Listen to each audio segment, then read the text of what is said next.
What's going on, guys? This is Burrs, and today Murray and I are going to go into the woods here up in Pennsylvania and do some scouting for this upcoming deer season. If you started here, they're probably going to go east or west. They're going to go downhill one way or the other.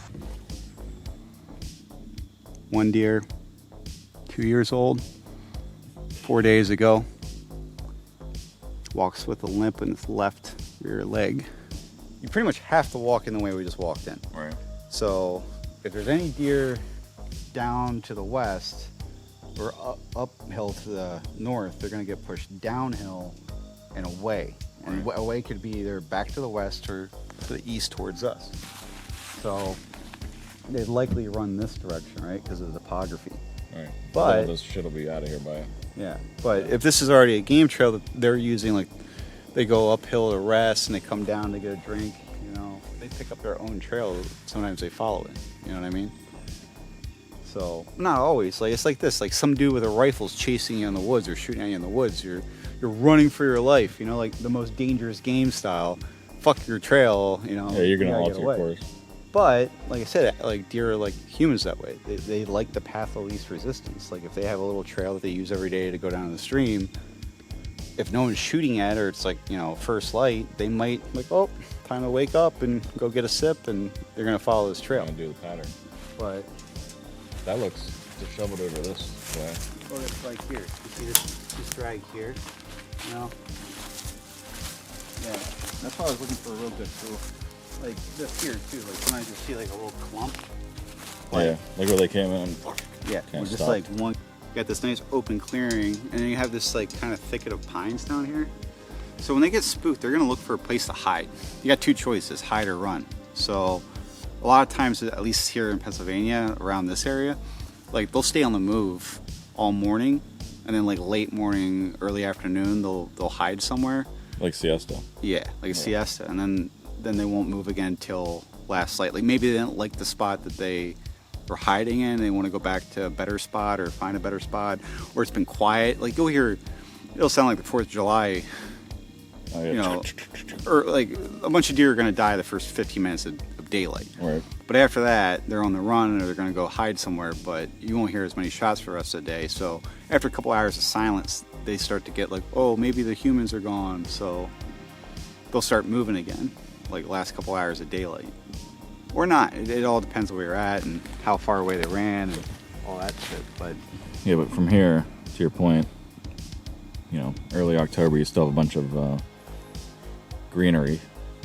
But once we get towards the first day, that's gonna be gone. yeah, like this is it's a good field of view. Yeah.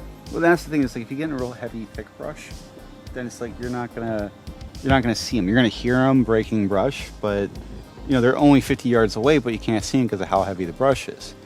And then alternatively, like it's rare in this part of Pennsylvania to make a shot like 200 yards out.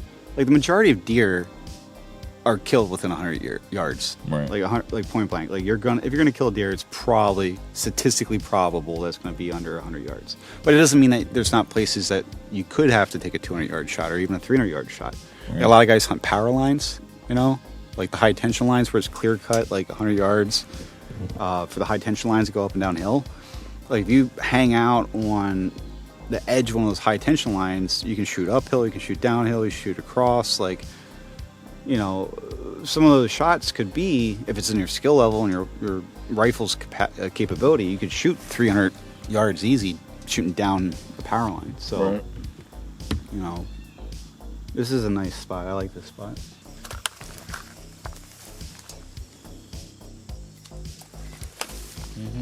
So, 4-year-old deer, doe, favorite color purple. That's brush. Just brush. False alarm. I think this is probably the best spot to chill out in, because we're not gonna be doing tree. We're not gonna be doing a stand. We're gonna be actually stalking. All right, try that.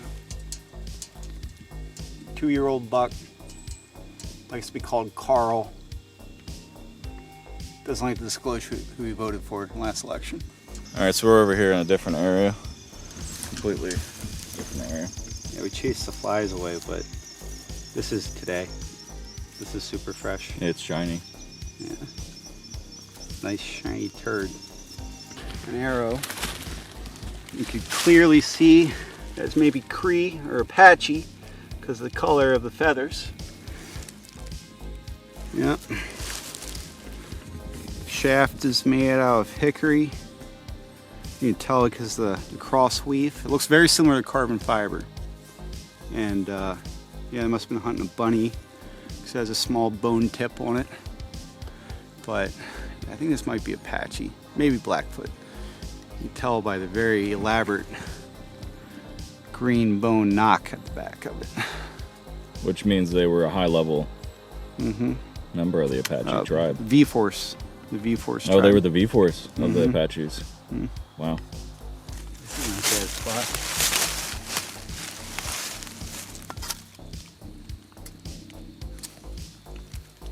Here from behind you, you have the rock to act as a barrier so they can't see you tucking to the right or tucking to the left to get ready for a shot. Got a little bit of concealment from this, but you're gonna help blend in with the rock.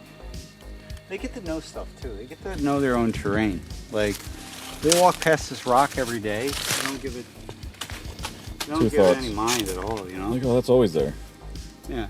This isn't terrible. This would be a good turkey hunting spot for sure. But I think this would work for the deer.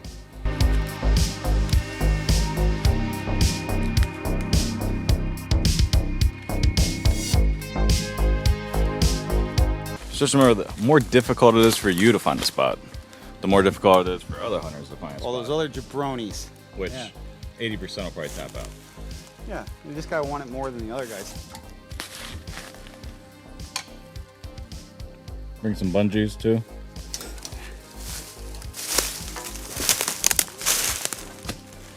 I think this is it, man. I think this is the spot.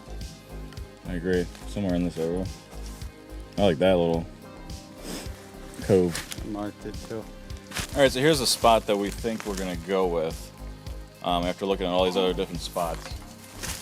We got a nice 360 of everything. Pretty good cover. Cover and concealment. Yeah, I think this is a good spot. We got line of sight for at least 100 yards in every way. Lots of sign. And we're above everyone else.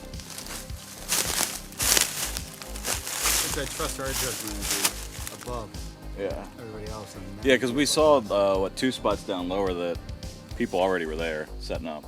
Yeah, but they might be old. You don't know. We're going to pass them on the way in, so if we see people there, then we'll know.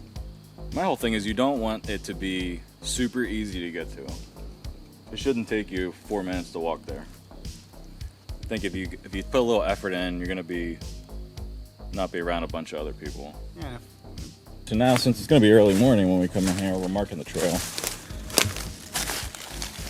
So I put mine about a foot up. We were talking about that earlier, about how if you have a light on, you don't want to disturb the stuff too much. So if you have a low, yeah, like you're not not gonna taking like disturb a that much. 1,000 lumen tactical light and going across the woods like this. So Yeah. like a lighter, like even like an old school AA mag light. Yeah, a little mag. Yeah, a little pen light. Something that throws light like 15 feet so you don't fall and bust your ass. But yeah, but you can kind of naturally inclined see to it there. down. And also, it keeps other people from finding it as much, you know. Yeah, because they're looking up high. They're looking for that big string like we saw earlier. Where someone's like, this is my space. I'm taping it off like a crime scene.